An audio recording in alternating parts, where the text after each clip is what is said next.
सामईन मोहतरम, जैसा कि आपसे पिछली वीडियो में वादा किया था कि हम आपको बर्फ़ के साथ एंजॉय करने के तरीके बताएंगे। ये हमारे पास एक फीडर है और इसमें हमने जामे शीनी डाला है, और यही वो चीज़ है जो हम पंजाब के अंदर जाते हैं और मेलों के अंदर ठेलों के ऊपर जो है ना मुख्तलिफ हम जो है ना वो गोले खाते हैं, और 10-10 रुपये में एक एक गोला खाते हैं। और ये फीडर के अंदर जो जामेशीनी है मैक्सिमम मुझे लगता है 10 रुपये की होगी।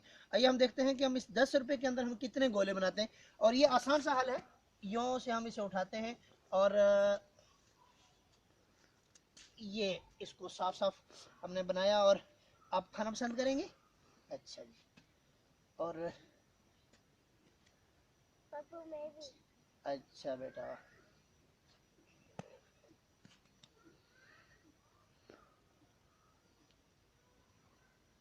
ये हाँ ये देखें, ये हमने छोटे छोटे कतरे इसके ऊपर डाले हैं। और